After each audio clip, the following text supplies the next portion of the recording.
Whale, whale, whale.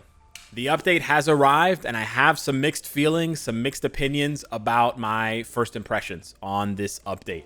So we're going to talk about everything. I think everyone's burning question and everyone's biggest thing is about Multiverse Saga. I do want to talk about that, but I don't want to just talk about this in the video because I want to have a separate video dedicated to Multiverse Saga. I want to spend some more time thinking about how they can improve this game mode, and I also want to hear some feedback from you guys because I think this game mode has potential. I think it's an interesting concept. In some ways, it's just like a better version of an epic quest or like a simplified version of an epic quest, which is good in some ways. But in other ways, it definitely fails and falls short. But yeah, that's sort of Multiverse Saga. We'll touch on that a little bit later. Now we're going to talk first about the characters. So Mr. Fantastic gets a brand new uniform. I wasn't able to get lucky on his potential. He seems, at least for now, at 70 with the CTP of energy, he seems kind of underwhelming for PvE content. He is proc friendly, which is nice. It's very easy to play him, but he doesn't seem very strong. He seems kind of weak, on the weaker end of things. On the flip side, Invisible Woman seemed kind of good at level 70 at least. I didn't get her potential either, but she was rocking a 160 proc, and she seemed a little bit better. Also proc friendly, a little bit less so than Mr. Fantastic, but still pretty good. But she seemed decent, even though they're both sort of built for PvP. And what I would caution you as well to sort of consider is, PvP characters nowadays can't really be tested until at least level 80 or possibly even tier 4. So if you're seeing people report, oh, Mr. Fantastic is terrible in PvP at level 70, slow down. We're going to need more time to test these things. You gotta find the right CTP. You got to find the right build. PvP takes a lot longer than PvE. You can't just plug it in, play, see a few matches, see a few runs, and then decide, oh, the character's good, the character's bad, the proc friendly, whatever, this sort of thing. They have the tools for PvP, but it's possible that this is, an update where they want you to sort of build out a team. So you may have to put, Reed together with Franklin or Sue together with Franklin or whatever, this kind of thing. And that sort of comes to our first issue with the update. I think for people who don't invest, who don't get the Multiverse Saga Deluxe Pack, whatever, this isn't going to feel like a full update. So even though I compared the Multiverse Saga to an epic quest, it doesn't feel the same because you can actually complete the epic quest start to finish without buying the Deluxe Pack. Now, it's more difficult, it's more annoying, you need rank up tickets, etc. You need, maybe bio subs, but it's still possible. Whereas you're not going to be, like, if they gated, right, we don't know, but if they planned on making, and if they made Mr. Fantastic, if they made Sue good in PvP, relying on Franklin, relying on the buffs, relying on the passive effects, relying on the artifacts, it doesn't really feel like an update, right? So then for those players who don't get the pack, who don't get Franklin, what are they supposed to do? They have no update. There's no update for them, right? There's nothing. And that's really unfortunate. Now, there is a way to get Franklin. I do want to point this out. There is a way to get Franklin. We talked about it in the patch notes, but just to show you guys, there is a way to get Franklin, just like Professor X, Rachel, Negasonic, A-Bomb. Very, very low chance, obviously, right? And you can actually see the chance here. There is a 0.18% chance to get 5 of his bios. However, there's a chance. However low that is, there is a chance. But still, I feel like the devs should have considered this a bit more. And I think that they, I think their execution of this game mode content is good in terms of like how they polished it. But I think it's bad in terms of it being accessible. And from what I have experienced with Marvel Future Fight over the years is that they usually introduce the most accessible thing first when they're introducing something new, and then they make it less accessible over time or they make it more expensive, whatever. And you take, for example, the epic quests, and that's perfectly displayed there, where the first epic quest was completely free. No deluxe pack character, no super rare character that you need whatever for. And then from there, right, they started adding Magneto, deluxe pack character. They started adding later on even more crystal characters, even more expenses, right? But that's later, right? But you start off with something easier. You start off with something simpler, something more digestible. And when I say more digestible, it makes me think of the dev note, the letter of appreciation that we got for the 9-year anniversary. And when they were talking about the new content in development, they talked about this content where the characteristics of the heroes will stand out. Okay, that is true. And agents will be able to enjoy the maximum fun from exploring a story rather than simple repetitive play. Okay, it's true. You only play each mission once to get the first time rewards, and it's not repetitive in that sense. and then you enjoy a different experience compared to Legendary Battle and Epic Quest. I kind of disagree with this. It's very similar to Epic Quest.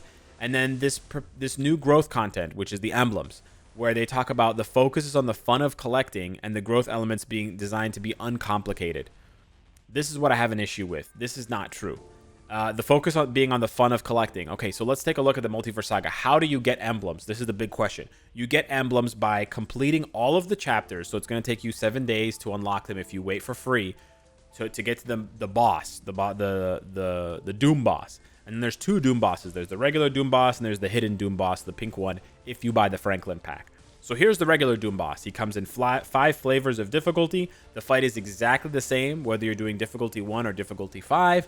And it's only very minorly difficult. Like the difficulty increase is very, very minor. You're talking like just like a couple percent points higher HP and defense. It's hardly noticeable. And then you just beat this. You beat it once, and then after that, you can clear ticket it. So once you've beaten the content, like I haven't beaten stage 5 yet, the 5th difficulty, but once I do, I can just come in and clear ticket.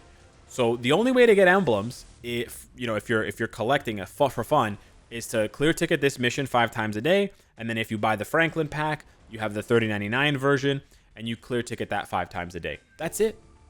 That's the only way to get emblems. The only other way to get emblems, and I don't know if this is the fun of collecting, maybe depending on your interpretation, is by going here and buying emblems for crystals. But even here, the odds are horrible. There's no pity, which is crazy to me.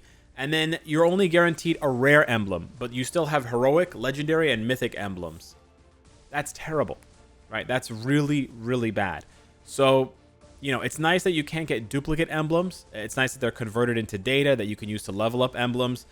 Some emblems have really useless effects, like decreasing pierce damage taken in dimension rifts. Like you can just ignore some of these. They're just meaningless. But some of them have really powerful effects, like Timeline Battle, reducing damage from villains by 5%. That reduces damage from Jean, from Thanos, from Silver Surfer, from so many characters. And that starts at 5%. When I start leveling it up, you can see at level 7, it's already almost 6.5%. And that's only level 7 out of 100. It goes all the way up to 100. So you can imagine how big that number is going to get from a baseline of 5. And so I'm not really worried too much about the power creep of this content of emblems.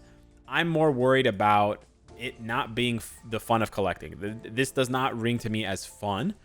And it doesn't ring to me as uncomplicated. It actually rings to me as quite complicated in the sense that you have to find a way to get the Franklin pack, basically. Because not only does it give you a head start of 7 days of farming the regular mission, it also gives you a head start of infinite days of farming the extra Doom mission, right? So even if we started at the same time, a person with the pack and a person without the pack, I'm farming twice as many missions as you every single day. So that adds up way easy over time. Like that adds up ton over time. But then on top of that, by buying the pack on day 1, you get a 7-day head start. And a 7-day head start allows you to double dip on both bosses. So by the time you unlock this next week and you unlock the first Doom fight, I've already beaten both of them 35 times. So I start with a 70 fight advantage that can be, dropping emblems, dropping emblem enhancement kits, converting emblems to emblem data, etc. This doesn't seem fun to me, man. This doesn't seem uncomplicated. And that's how this was advertised. And to be honest with you, I think that the artifact system is more uncomplicated and fun because you just go into dimension rifts, you open dimension rifts with your friends, so it's more like collaborative content. You farm the rifts, you craft like a good team to farm the rifts, and then you dismantle the artifacts, and then you get to gamble for free. That sounds fun. It doesn't sound uncomplicated. I lied, okay? It doesn't sound uncomplicated now that I say it out loud, but it does sound fun. Whereas this new system, okay, I can get behind the fact that it's uncomplicated. You're just clear ticketing something 5 or 10 times a day, sure. But is it fun? No. Now, that being said, on the other hand, is Multiverse Saga fun the first time you play through it? Yes. Honestly, Multiverse Saga, the first time I play through it, and the only time I'm going to play through it, frankly, feels like a more polished Epic Quest. It feels like a better Epic Quest with engaging dialogue, with much cooler and much longer cutscenes, and with stages that are actually interesting and engaging from a character perspective. Now, I know this is not everybody's cup of tea. Not everybody enjoys this sort of thing, but take, for example, this mission here with Spider-Man and Human Torch. You go into this mission, and you have to use these characters at specific intervals with specific characteristics. So at the beginning, you're using Spider-Man because you're trying to web up the enemies. So you go through and you have to web them up. And if you get caught, then you're sort of dead because they're going to one-shot you and kill you. So you have to abide by the rules of the content. It's not difficult in the sense of being like mechanically demanding or like fast reflexes or whatever, like short windows of opportunity. Like I can just take my time here and web them up one at a time. But this feels interesting in a way that other game modes don't feel because of the fact that it gives you this opportunity to do different things. Okay, I screwed that up again there. It's hard to do while I'm talking. Anyways. But then you get further on in the mission and you don't use Spider-Man anymore. You use Human Torch because the enemies don't take physical damage and they can only take elemental damage. So then you have to switch to Human Torch. So there is a more engaging piece of gameplay there, right? None of the gameplay is really like long-term engaging the way that World Boss is, the way that GBR is. I was never expecting this content to replace that content, but I can appreciate what it is doing, and I think that one of the biggest strengths of this game, which ironically enough is like one of the biggest strengths of Blizzard, where they make really cool cutscene advertisements and like little mini videos, mini movies for updates, for new content, DLCs, new games, whatever. I think that's one of the biggest strengths of Marvel Future Fight. And you watch some of these chapters here, like you watch some of these cutscenes. Take, for example, this one where Spider-Man and Human Torch are meeting up. Again, are you going to go and watch this every single day? No. But is it really cool to see now and then? Yeah, it is. And they're talking to each other. They're bantering back and forth. And so this is just like a fully, done cutscene with unique interactions and really nice character models. He singes Spider-Man with his fist. It's just cool, man. Like, to sit here and say that this is not cool is not true, right? And it's oftentimes higher quality than the Epic Quests, which is nice. However, people are, it's going to be difficult for people to see past this when you have all these other problems in the way with emblems, with the chapters only unlocking one at a time, etc. People are also going to ask me, so I might as well cover it in this video, did they accidentally leak Human Torch and Things kits? Yes, they did. If you go into the chapters once they unlock and you go to the stages where you can play as the characters, you can actually click on the icon for Human Torch and it shows you the fall of the Fantastic Four. So this is definitely in the game files already. I mean, you already knew that because you can play as him in the mission, but you can actually click on the skills and you can read all of them and what they do. And presumably, if they're not fixing these, then this is what it's going to be when they launch in a couple of weeks. Presumably, they're going to launch in a couple of weeks because there is no uniform collection yet for the Fantastic Four. And, they wouldn't do all this work modeling these characters if they didn't exist in the game for you to unlock. And then, of course, if you go over to Ben Grimm's, and same sort of thing with She-Hulk, you can also see his new uniform. And you can actually even go to the skill preview. This was an oversight by the devs for sure. You can go to the skill preview and you can even test them out and see the new skills and what they look like. Some of them are cool. Some of them are a little lame. It's sort of, in that sense, it's sort of par of the course. There's nothing like super insane and surprising. But yeah, they really just did give him red pants, eh? So yeah, I think overall my take is that this update has some bright spots, but it is held back by, I think, in my opinion, poor execution and poor decision making on the parts of the devs. I think they should have gotten players more into this new game mode by pushing it as freely as possible, right? They should have offered Franklin at a huge discount, like $5 or something like that, or they should have made it available for crystals, because now what you have is players developing a very negative attitude towards this content right from the beginning. So even if they release a multiverse saga in the future that's really fun, that's featuring a different group, Inhumans, whatever, Avengers, people are just going to ignore it because they have the bad taste in their mouth and they have the memory of this first one where they were asking us to fork over $40-50 for what is basically a glorified epic quest, right? So, and to be fair, it's a glorified epic quest with all of the bad parts taken out, right? Like there's no research missions, there's no bullshit like spend a bunch of tier 2, tier 3, tier 4 materials. There's no go to the dimension missions and farm a bunch of research parts bullshit. That stuff is sort of just done in the dialogue, where Reed has to build this machine, this device, whatever, blah, blah, blah. So they did do away with all that, which is great. But, yeah, I mean, does part of me think that they could have just updated the epic quests and started releasing them as this kind of content instead? Yeah, part of me does think that. But I'd love to hear from you guys. I really want to know what you guys think about this content. So yeah, I'm a little bit torn. I want to enjoy this content, but at the same time, this feels a bit half-baked to me.